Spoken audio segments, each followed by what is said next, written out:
नमस्कार दोस्तों, वंदे मातरम। मैं आपके सामने आज कैरियर चार्ट लेकर के आया हूं और कैरियर चार्ट जो हमें आगे 10th 12th और अलग अलग स्ट्रीम में अपने को क्या करना होता है और कैसे करना होता है और क्या क्या क्वालिफिकेशन कौन सी सरकारी जॉब के लिए, सरकारी नौकरी के लिए अपने को चाहिए, वो कैरियर चार्ट लेके आया हूं। आर्थिक आज़ादी दुनिया की सबसे बड़ी आज़ादी होती है और अपना सुधार संसार का सबसे बड़ा सुधार होता है। यदि आप संसार को बदलना चाहते हो तो अपने आप को बदल करके और अपने में सुधार लाइए। तो हम किसके माध्यम से ला सकते हैं? एक कैरियर, अच्छा कैरियर चुन करके अपने खुद का निर्माण कर सकते हैं और अपने को जो रेत का ढेला होता है उसे अपने को खुद को गोल्ड में कन्वर्ट करना होता है। और वो गोल्ड व्यक्तित्व कब बनता है? जब वो एक अच्छे कैरियर का चुनाव कर लेता है और अच्छे कैरियर को अपने जीवन में अपना लेता है।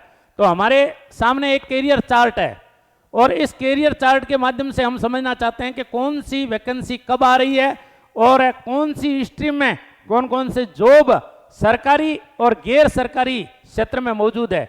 उन कैरियर चार्ट को अपन देखते हैं। सर्वप्रथम मैं कैरियर चार्ट में 10th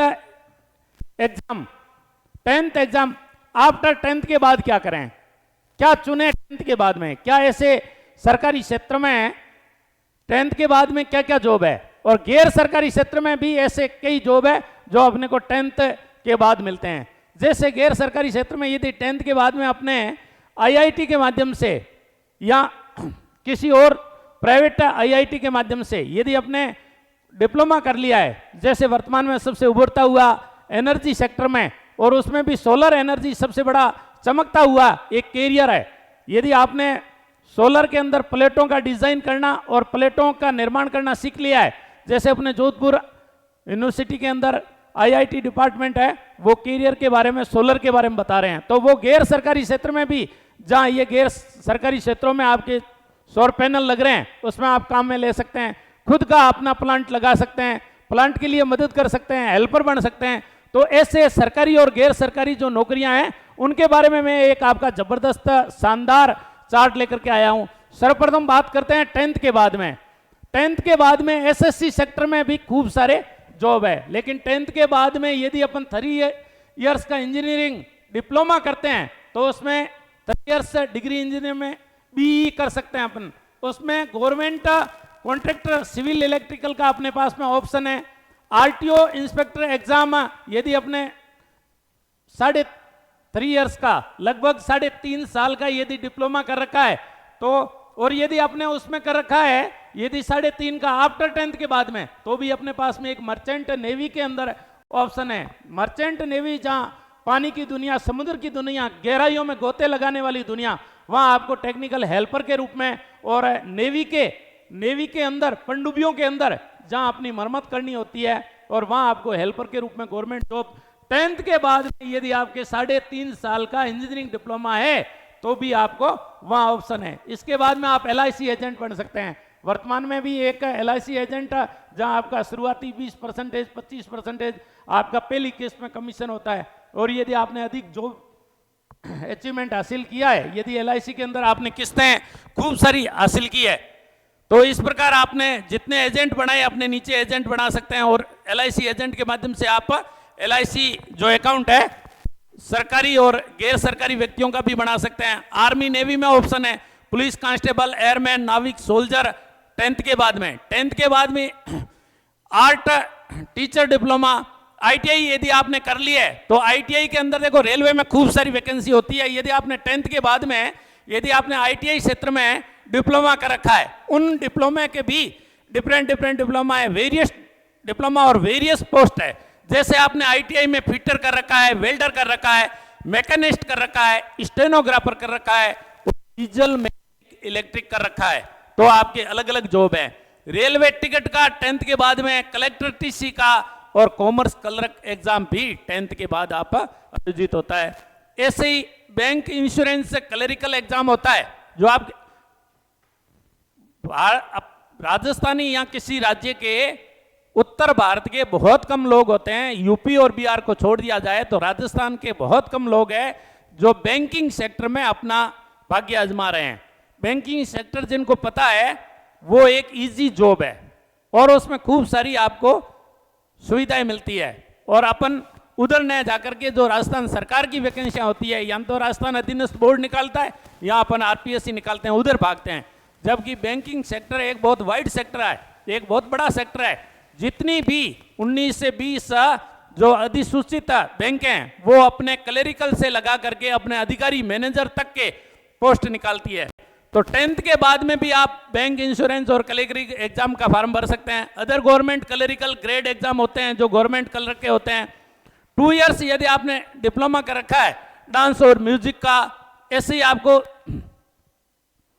जो है सर्टिफिकेट बिल्डिंग सुपरवाइजर का, जहां बिल्डिंगें बनती है, बड़ी बड़े मॉल बनते हैं, उसमें भी आपका गैर सरकारी और सरकारी क्षेत्र में भी जॉब है। मेडिकल लेबोरेटरी टेक्निकल सर्टिफिकेट है। Diploma in farm management animal husbandry, animal husbandry के अंतर्गत वर्तमान में जैसे पशु चारक भर्ती है, 10th के बाद में आपने डिप्लोमा कर रखा है तो आप पशु चारक में जा सकते हैं। तो वेरियस डिप्लोमा कोर्सेज जो अलग अलग 10th में MS CIT, ऐसे ही अपने सीनियर के बाद में, सीनियर आपने कर लिया है, और सीनियर कौन से स्ट्रीम में की है, आपने आर्ट्स में की है, कॉमर्स में की है या आपने साइंस में की है, तो इनमें वेरियस और डिफरेंट आपके पास में गवर्नमेंट जॉब और नॉन गवर्नमेंट जॉब है।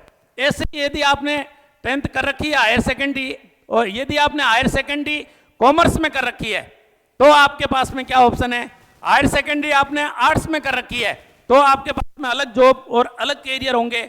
यदि आपने 12th हायर सेकेंडरी आपने साइंस में पास कर रखी है तो भी आपके पास में वेरियस और डिफरेंट जॉब होते हैं, सरकारी, गैर सरकारी क्षेत्र में और सरकारी क्षेत्र में। जैसे मैं आपको पहले साइंस के बारे में बताता हूं। यदि आपने साइंस में कर रखी है, आपने स्ट्रीम 10th के बाद में साइंस चुनी है, तो आपके पास में विथ PCM है आपके पास में, और वर्तमान में PCM B आप ले सकते हैं, यानी फिजिक्स, केमिस्ट्री, मैथ्स और बायोलॉजी आपने इन स्ट्रीम में की है।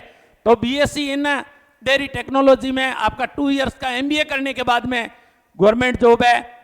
3 इयर्स यदि आपने बैचलर ऑफ फार्मेसी की है तो आपके पास में MBA करने का चांस है और मास्टर इन फार्मेसी करने का चांस है।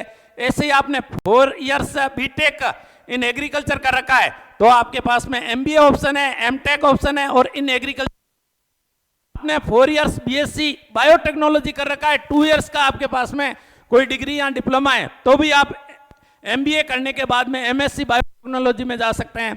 यदि आपने 4 इयर्स BSc की है इन एग्रीकल्चर में, आपके पास में 2 ऑप्शन है, आप MBA में जाइए या MSc में एनिमल हस्बेंड्री और डेयरी टेक्नोलॉजी के अंतर्गत जाइए। तो इस प्रकार आपका जो साइंस वाला पार्ट है वो एक वाइड पार्ट है, आपका एक विशाल पार्ट है, आपके उसमें कैरियर के खूब सारे ऑप्शन हैं। तो इस प्रकार साइंस मेरा केवल आप शॉर्ट समझाने का है कि आर्ट्स यदि आपने स्ट्रीम साइंस के अंतर्गत ली है, आपने आर्ट्स के अंतर्गत ली है या आपने कॉमर्स में ली है 12th के बाद में, तो आपके पास में क्या ऑप्शन है। ये केवल मैंने अभी तक आपको सीनियर का चार्ट बताया है, 10th और सीनियर का 2 का चार्ट है। और सीनियर में 12th के बाद में आपने कॉमर्स, आर्ट्स और साइंस स्ट्रीम का जो आपके सामने चार्ट दिख रहे हैं, और जितने भी जॉब है, इतना जॉब आपको 5 या 10 मिनट में समझाना बहुत टेढ़ा काम है।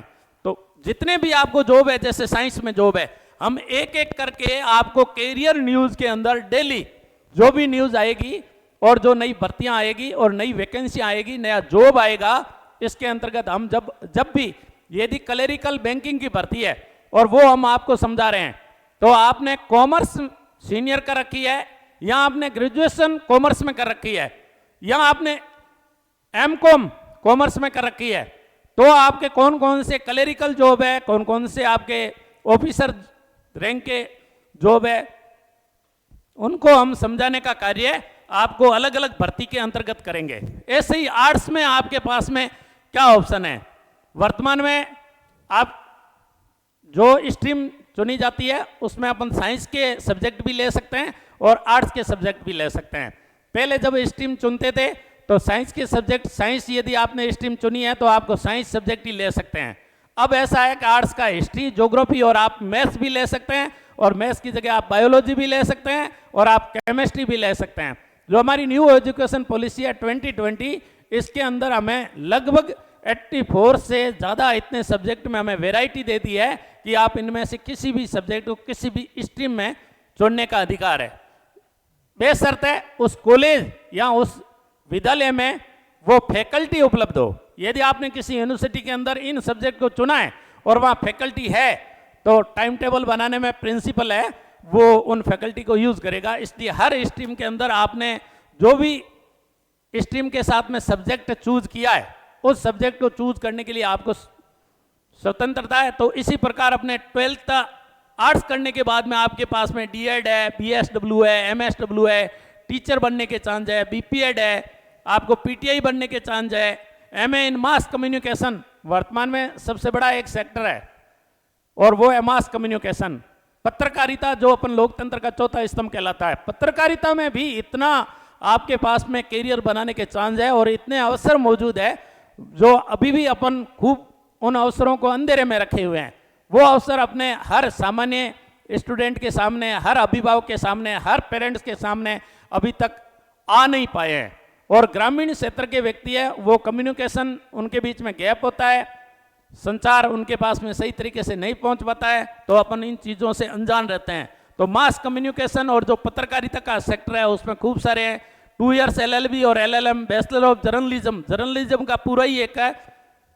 और वर्तमान में हरिदेव जोशी पत्रकारिता विश्वविद्यालय जो राजस्थान जयपुर में स्थित है वो हमें जर्नलिज्म का डिप्लोमा और डिग्री भी उपलब्ध करवाता है। MBA है, BPSC UPSC दे सकते हैं अपन, IS RS RPS MPS, ये पूरा चार्ट है। आप पूरे चार्ट को अवलोकन करोगे और आप इसकी एक स्क्रीनशॉट लेकर के आप इसे वर्तमान AI के माध्यम से अपने दीवार पे इस चार्ट को बना करके रख सकते हैं।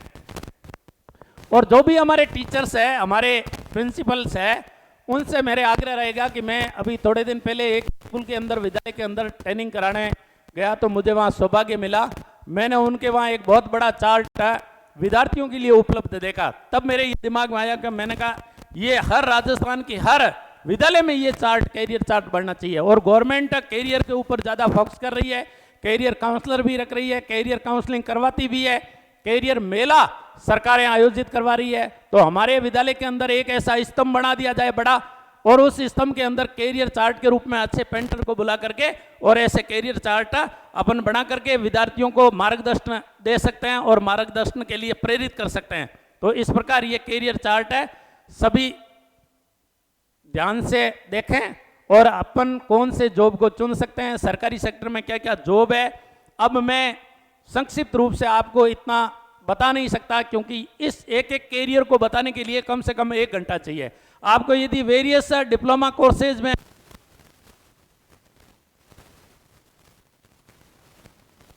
40 सरकारी जॉब है, यदि मैं एक आपको ITI के बाद में एक आपको बताऊंगा कि ITI के बाद में यदि अपन सोलर एनर्जी में जाना चाहते हैं, ITI के बाद में क्या डिप्लोमा है, तो उसमें सरकारी भी है और गैर सरकारी भी है। अभी हाल ही आपने राजस्थान अधीनस्थ बोर्ड की ऐसी वैकेंसी देखी होगी जिनके अंदर हर डिपार्टमेंट में 1 या 2 सोलर एनर्जी से स्पेशलिस्ट की भर्ती थी। उसमें क्लेरिकल से लगा करके और हेल्पर तक और मैकेनिकल तक की 1-1, 2-2 भर्तियां हर सरकारी डिपार्टमेंट में वर्तमान में सोलर एनर्जी से संबंधित होती है, उनको ले रहे हैं। अलग अलग डिपार्टमेंट में अलग अलग सरकारी भर्तियां हैं और गैर सरकारी तो इतनी भर्तियां हैं क्योंकि राजस्थान वर्तमान में सोलर हब बनने जा रहा है। तो हर कंपनी है, चाहे वो सरकारी कंपनी है और चाहे वो एनर्जी की प्राइवेट कंपनी है, उनको कहीं ना कहीं मैकेनिकल की जरूरत होती है और एक अच्छे तकनीशियन की जरूरत होती है। तो तकनीशियनों की जो सोलर एनर्जी में है, तो मैं 10th के बाद में आपको जब ITI का मैटर समझाऊंगा कि सोलर में कौन कौन सी वैकेंसियां उपलब्ध है, जॉब उपलब्ध है, सरकारी जॉब कितने उपलब्ध है, प्राइवेट कितने उपलब्ध है, तो कम से कम 1 से 1.5 घंटे का काम है। मैंने आपको एक बड़ा बड़ा चार्ट बता करके ये बताने की कोशिश की है कि यदि आप कोशिश करते हैं, आप संघर्ष और आप यदि परिश्रम करते हैं, वो सरकारी जॉब की चार्ट है। ये आज यदि आप भाग्य का दरवाजा खोलना चाहते हैं, यदि अपने कैरियर का दरवाजा खोलना चाहते हैं, तो केवल आपके पास में परिश्रम होना चाहिए। और फिर इतने कैरियर है कि समुद्र जितने गहरे नहीं है, इतने अपने कैरियर बनाने के लिए कैरियर जो चार्ट है इतना गहरा है। अपन इतनी डुबकी हर कैरियर में लगा सकते हैं, बस केवल मेहनत की जरूरत है, हौसले की जरूरत है और हौसले के बल पे अपन किसी भी कैरियर को हासिल कर सकते हैं। तो निराश होने की बिल्कुल भी जरूरत नहीं है। आप इस प्रकार के कैरियर चार्ट को देख करके अपने जो मन मुताबिक आपके लायक है और आपकी क्वालिफिकेशन, जितने आप पढ़े लिखे हो, जितने आपके पढ़ने की कैपेसिटी है, उसके अनुसार आप अपने कैरियर का चुनाव कर सकते हैं। जय हिंद, जय भारत, वंदे मातरम साथियों।